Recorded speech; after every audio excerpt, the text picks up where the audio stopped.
Hello everyone, कैसे आप सभी लोग। मैं आशा करता हूँ सभी लोग बहुत ही अच्छे होंगे, बहुत ही अच्छे तरीके से अपने काम को कर रहे होंगे, बहुत ही अच्छे तरीके से अपनी पढ़ाई कर रहे होंगे। एक बार फिर से आपका हमारे यूट्यूब चैनल मैथ साइंस वाला स्वागत है। तो मैं आपको इस वीडियो में, आज के इस प्यारे से वीडियो में मैं आपको बताऊँगा UP board class 10th math के जो 7वां चैप्टर है, इसका नाम है निर्देशांक ज्यामिति, जिसे इंग्लिश में कोऑर्डिनेट ज्योमेट्री के नाम से जाना जाता है। इस चैप्टर का इंट्रोडक्शन आपको देने वाला हूँ, इस चैप्टर के बारे में परिचय देने वाला हूँ और मैं इस चैप्टर के बारे में बताऊँगा कि इसमें कौन कौन से सूत्र हैं, ठीक है। और इस चैप्टर में हमें बताया क्या है, कैसे हमको फार्मूला का यूज करना है, इन सभी बातों को मैं आपको इस वीडियो में बताऊँगा। तो वीडियो को स्टार्ट करने से पहले आप लोग चैनल पर नए हैं तो चैनल को सब्सक्राइब कीजिए और अपने दोस्तों के साथ शेयर कीजिए ताकि वो भी अच्छे तरीके देखें और वीडियो को पूरा जरूर देखें। वीडियो को पूरा देखने के बाद यदि वीडियो आपको अच्छा लगे, समझ में आया हो तो वीडियो को लाइक ज़रूर कीजिए। चलते हैं, वीडियो को स्टार्ट करते हैं, ठीक है। तो ये हमारे जो चैप्टर का नाम है, इसका नाम है निर्देशांक ज्यामिति। ये जो हमारा टॉपिक है निर्देशांक ज्यामिति, इस टॉपिक को हमने क्लास टेंथ के मैथ का ठीक है, मैथ का जो 7वां चैप्टर है उस चैप्टर का नाम है निर्देशांक ज्यामिति, जिसे इंग्लिश में कोऑर्डिनेट ज्योमेट्री के नाम से जाना जाता है, ठीक है। तो ये हुई बात। और बात है कि इस चैप्टर में कौन कौन से फार्मूले हैं, ठीक है, और कैसे क्या होता है इस चैप्टर में, ये भी बता देता हूँ, ठीक है। चलो पहले इस चैप्टर में हमको ये पढ़ना होगा। ये हमारा जो है, ये हमारा कार्तीय तल होता है। क्या होता है? ये हमारा है कार्तीय तल होता है। यहाँ पर इसमें 4 चतुर्थांश होते हैं। ये हमारा है पहला, ये हमारा फर्स्ट चतुर्थांश, ये हमारा सेकंड चतुर्थांश, ये हमारा है थर्ड चतुर्थांश, ये हमारा है फोर्थ चतुर्थांश, ठीक है। ये हमारा फोर्थ चतुर्थांश है, ठीक है। तो पहले में हमारा जो होता है, ये हमारा प्लस होता है, यानी कि हमारा जो एक्स का मान होता है वह भी प्लस होता है और वाई का मान भी प्लस होता है, ठीक है। वाई का मान भी प्लस होता है। यदि आपको कहीं पर 3 और कॉमा 2 दिख जाते हैं तो समझ जाना कि पहले चतुर्थांश का है, ठीक है। तो ये बात हुई। तो ये हमारा पहला चतुर्थांश है। पहले चतुर्थांश में हमारा होता है प्लस। दूसरे चतुर्थांश में होता है जो हमारा x होता है, जिसे x, पहले समझ लीजिए एक्स वाई क्या है। तो ये जो आपको ये लाइन दिख रही है, इसे हम कहते हैं एक्स अक्ष। इसे क्या कहते हैं? एक्स अक्ष कहते हैं। इस वाले को वाई अक्ष कहते हैं। क्या कहते हैं? वाई अक्ष। अक्ष को इंग्लिश में एक्सिस कहा जाता है, ठीक है। तो ये जो अक्ष है, यक्ष अक्ष को हम एक नाम से और जानते हैं हिंदी में, जिसे हम कहते हैं, इसे हम कहते हैं भुज। इसे हिंदी में हम भुज भी कहते हैं और वाई को कोट के नाम से भी जाना जाता है, कोटि, ठीक है, कोटि। एक्स को भुज भी कहा जाता है, वाई को कोट भी कहा जाता है, ठीक है। तो एक्स वाई को दोनों एक साथ लिखा जाता है कुछ इस तरीके से, एक्स कॉमा वाई कुछ इस तरीके से लिखा जाता है। पहले हमेशा पहले हम एक्स को लिखेंगे, उसके बाद वाई को लिखा जाता है, ठीक है। यदि आपको कहीं पर x का मान y का मान प्लस दिख जाता है तो समझ जाना है हमारा पहला चतुर्थांश है। यदि आपको कहीं पर माइनस कॉमा प्लस दिख जाता है तो समझ जाना है हमारा दूसरा चतुर्थांश है। अगर आपको कहीं पर x का मान माइनस और y का मान भी माइनस दिख जाए तो समझ जाना है हमारा तीसरा चतुर्थांश है। यदि हमें कहीं पर x का मान प्लस और y का मान माइनस दिख जाता है तो समझ जाना हुआ हमारा चतुर्थांश का है, ठीक है। तो पहले आप समझ चुके होंगे कि x क्या है और y क्या है। x को भुज, y को कोट भी कहा जाता है। तो हमने बताया कि पहले में दोनों चिन्ह प्लस होता है पहले चतुर्थांश में, दूसरे में x माइनस होता है कॉमा y हमारा प्लस होता है, ठीक है। प्लस ये वाला चिन्ह यहाँ से लिया गया है और ये वाला चिन्ह यहाँ से लिया गया है, ठीक है। ये वाला चिन्ह भी प्लस, ये हमारा प्लस में होता है। यहाँ पर जो भी संख्या होंगी वो हमारा प्लस, ये भी हमारा प्लस 1 2 3 4 5 6 7, इसी तरीके से 1 2 3 4 5 6 7 ऐसे होता है। फिर इस तरीके से ये हमारा होता है माइनस, यहाँ पर होता है -1 -2 -3, ठीक है, -4 -5 -6। उसी तरीके से भी होता है -1 -2 -3, -4, -5, -6, -7। यहाँ से एक चिन्ह ये लिया जाता है, एक चिन्ह है, तो इसलिए ये दोनों तीसरा जो चतुर्थांश होता है उसमें दोनों चिन्ह, दोनों का मान माइनस माइनस में होगा। ठीक है, जो चतुर्थांश है उसमें एक चिन्ह ये लिया जाएगा, एक चिन्ह ये लिया जाएगा। तो इसमें कुछ चतुर्थांश में एक पहले प्लस होता है फिर माइनस होता है। ठीक है, ये हुई बात क्लियर। तो ये तो हमारा था कार्तीय तत्व। ये जो हमारा है पहला चतुर्थांश, ये हमारा प्लस प्लस होता है, और दूसरा चतुर्थांश है यह भी माइनस प्लस होता है, तीसरा चतुर्थांश में माइनस माइनस होता है, चतुर्थांश में प्लस माइनस होता है। आई होप इतना आपको समझ में आया होगा। अब देखो जो हमारा एक्स अक्ष होता है, एक्स अक्ष, और एक बात बहुत इंपॉर्टेंट है, जहाँ पर ये दोनों रेखाएं, अब एक ऐसे आया है जिसे हम वाई अक्ष कहते हैं, और एक ऐसे गया है जिसे हम एक्स अक्ष कहते हैं। क्या कहते हैं? एक्स अक्ष कहते हैं, एक्स अक्ष कहते हैं। तो ये वाई अक्ष और एक्स अक्ष यह एक दूसरे को एक बिंदु पर काट रहे हैं। इस बिंदु को इस बिंदु पर काट रहे हैं, इस बिंदु पर काट रहे हैं। इस बिंदु को किस नाम से जाना जाता है? मूल बिंदु। किस नाम से? मूल बिंदु के नाम से जाना जाता है, मूल बिंदु के नाम से जाना जाता है। ठीक है, तो जहाँ पर एक्स अक्ष वाई अक्ष एक दूसरे को काटती हैं वहाँ पर एक बिंदु रिप्रेजेंट होता है, उस बिंदु को हम मूल बिंदु के नाम से जाना जाता है। मूल बिंदु को हम 0 से यहाँ पर लिखते हैं। ठीक है, वहाँ पर हमने बनाया है। ठीक है, ये हुई बात क्लियर, इतना आपको समझ में आया होगा। ठीक है, मूल बिंदु पहले चतुर्थांश में क्या, दूसरे चतुर्थांश में क्या, तीसरे में क्या, चौथे में क्या, ये हुई बात क्लियर। और एक्स वाई को क्या कहा जाता है। ठीक है, यदि आपको कहीं पर दे दे कि देख लो ये हमारा जो plus comma plus, plus comma minus, minus comma minus और माइनस कॉमा प्लस, इतना मैं आपको देता हूँ ABCD, ये मैं आपको क्वेश्चन दे देता हूँ, आप लोगों को करके बनाना है। अब बताओ इसमें से कौन सा ऑप्शन तीसरे चतुर्थांश का है? क्या आप बता सकते हैं इसमें से कौन सा ऑप्शन तीसरे चतुर्थांश का है? तो इसमें से जो हमारा ऑप्शन नंबर डी है, ऑप्शन नंबर डी हमारा तीसरे का चतुर्थांश है, तीसरे चतुर्थांश का है। अब बात करते हैं इसमें से पहले का कौन है। तो पहले का हमको ध्यान में रखना है कि प्लस प्लस वाला। दूसरे का कौन है? दूसरे में हमारा, सॉरी भाई यहाँ पर ये दूसरे का है, तीसरे का हमारा माइनस माइनस होता है। ठीक है, और दूसरे का पूछेगा तो माइनस प्लस, चौथे का हमारा प्लस माइनस, ये आपको इसी तरीके से टिक कर देना है। ठीक है, ये हमारा होता है पहले का, ये हमारा है चौथे का, और ये हमारा है तीसरे का, ये हमारा है दूसरे का। ठीक है, कुछ इस तरीके से हमारा हर चतुर्थांश का अलग अलग चिन्ह है। अब मैं आपको दे दूं, यदि आपको कहीं पर ऐसा मिल जाए -3,1 मिल जाए तो यह समझ जाना कि हमारा किस चतुर्थांश का है।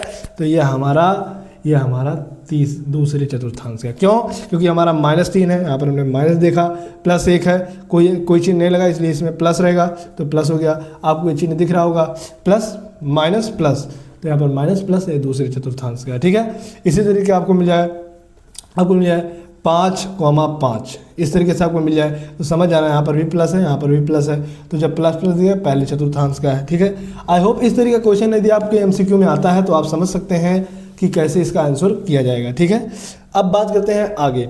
इतना मैं आपको बता दिया हूँ। ठीक है, ये हुई बात, मूल बिंदु क्या है, एक्स अक्ष क्या है, एक्स को भुज, वाई को कोटि कहा जाता है हिंदी में, और ये कुछ इस तरीके से हमारा होता है। ठीक है, अब मैं बताता हूँ कि इस चैप्टर में कौन कौन से फॉर्मूले हैं। ठीक है, इस चैप्टर में जो हमारा ये चैप्टर है निर्देशांक ज्यामिति, इसमें टोटल 4 फार्मूले हैं। कितने? 4 सूत्र हैं। कितने? 4 सूत्र हैं। ठीक है, एक हमारा है दूरी के बीच पर, दूसरा हमारा मूल बिंदु पर। ठीक है, तीसरा हमारा विभाजन सूत्र है, एक हमारा है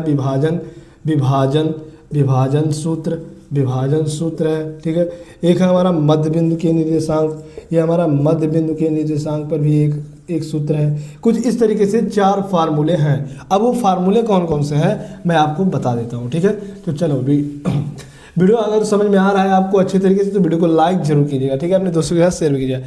पहला सूत्र हमारा, ठीक है, पहला सूत्र जो हमारा दूरी बराबर होता है। ठीक है, दूरी बराबर हम लिखेंगे अंडर रूड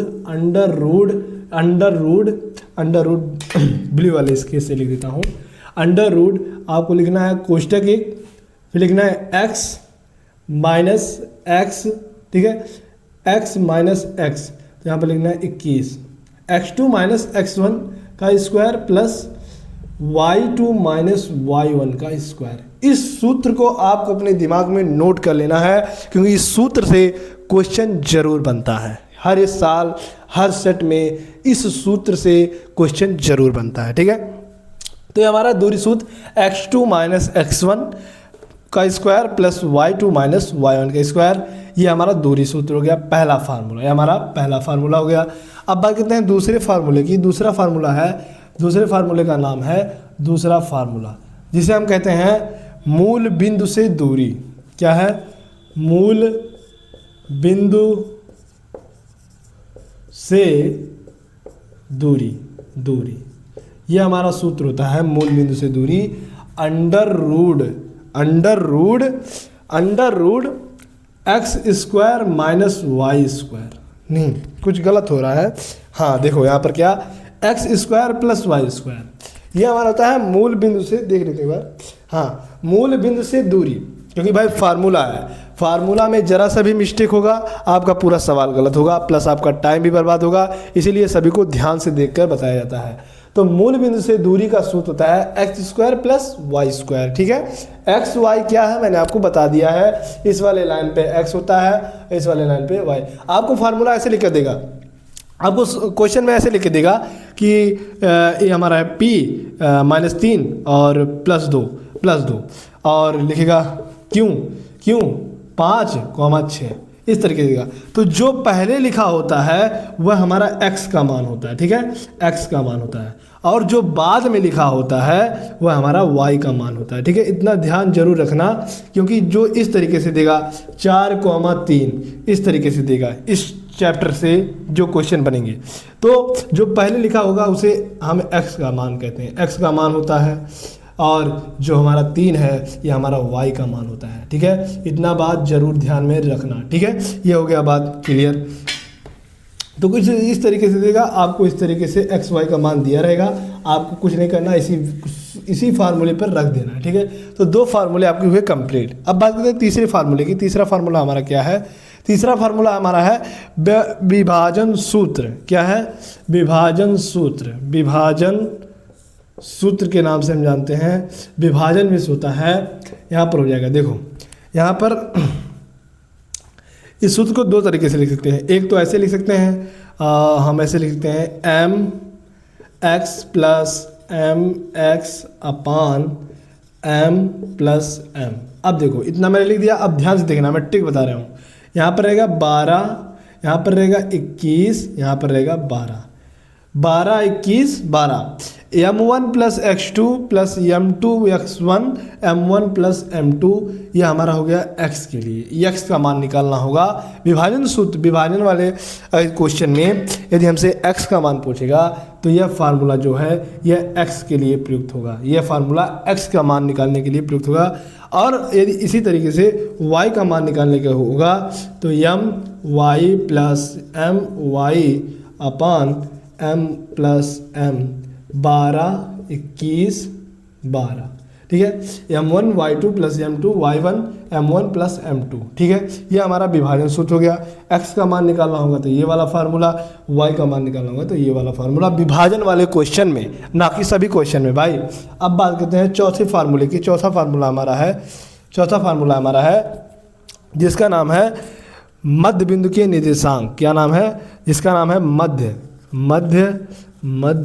बिंदु के निर्देशांक कैसे ज्ञात करेंगे? तो एक फार्मूला है जिसका जो है मध्य बिंदु के निर्देशांक ज्ञात करने के लिए यह हमारा होता है x, ब्लू वाले इसके से x प्लस x अपान 2, x1 प्लस x2 प्लस 2 अपान 2 और कॉमा y1 प्लस y2 अपान 2 होता है, ठीक है।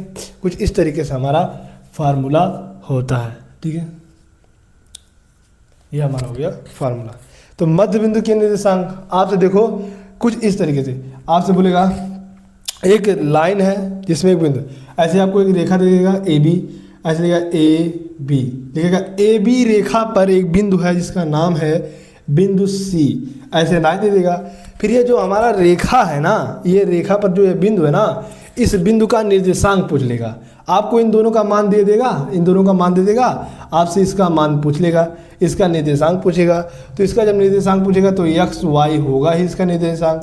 अब एक्स वाई, तो एक्स का मान निकालने के लिए हम इस वाले फार्मूले का यूज करेंगे और वाई का मान निकालने के लिए हम इस वाले फार्मूले का यूज करेंगे। ठीक है, तो ये हुआ बात क्लियर।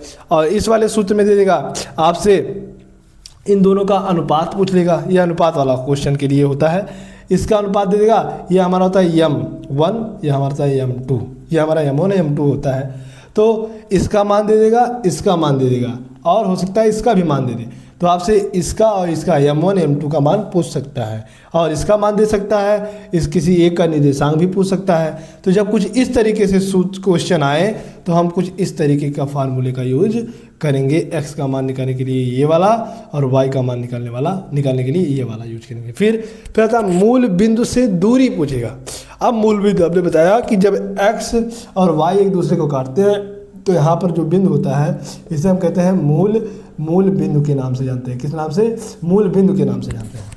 तो जब पूछेगा मूल बिंदु से दूरी, अब इस बिंदु से कहीं पर इस लाइन पर या इस लाइन पर या इस लाइन पर या इस लाइन पर दूरी पूछ ले तो हम कुछ इस तरीके का फार्मूले का यूज करेंगे। ठीक है, एक्स वाई का मान दे रहेगा, आपको डायरेक्ट इसमें पुट करके सॉल्व कर देना है। ठीक है, सॉल्व कर देना है, बस इस तरीके से इसका मान निकलेगा कुछ। तो मूल बिंदु से दूरी ज्ञात करने के लिए इस फार्मूले का यूज विभाजन सूत्र में अनुपात वाला क्वेश्चन जब आता है तो इस सूत्र का यूज करेंगे, और जब हमारा मध्य बिंदु के निर्देशांक से रिलेटेड कोई क्वेश्चन आता है तो हम इस तरीके का फार्मूले का यूज करेंगे।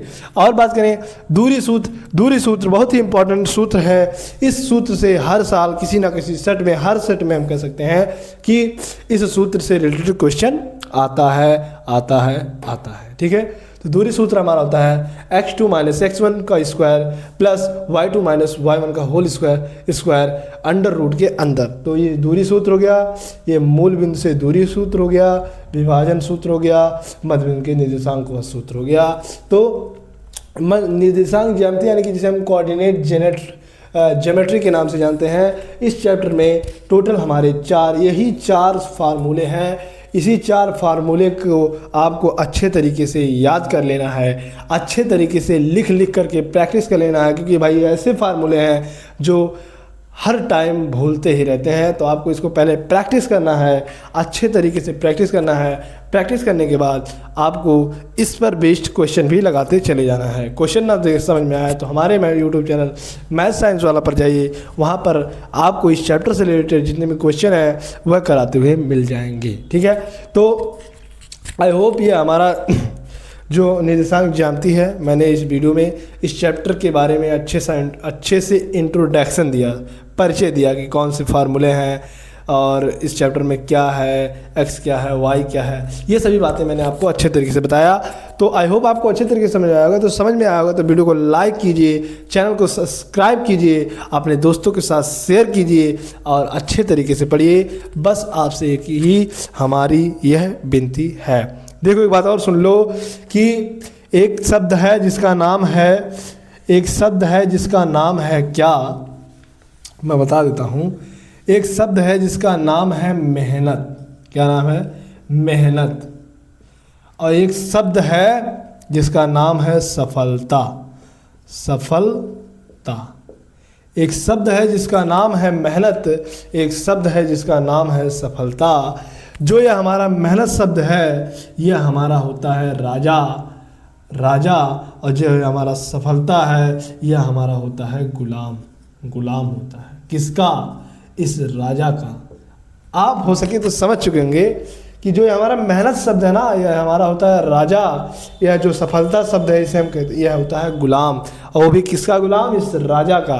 तो राजा कहता है, मेहनत कहता है कि यदि तुम मुझे अपना लेते हो, मुझे राजा मान लेते हो, मुझे अपना सब कुछ मान लेते हो, तो इस गुलाम की उतनी औकात नहीं जो मेरे हर काम को ना करे, मेरे हर बातों को ना माने। तो आई होप देखो, मेहनत करोगे सफलता अपने आप दौड़ी चली आएगी, मेहनत नहीं करोगे सफलता का आपके पास कोई नामो निशान नहीं होगा। तो आई होप आपसे मेरी एक ही रिक्वेस्ट है, वो है क्या कि आप लोग मेहनत ज़रूर कीजिए, क्योंकि मेहनत से ही सफलता मिल सकती है। विदाउट मेहनत नो सक्सेस। ओके, 100।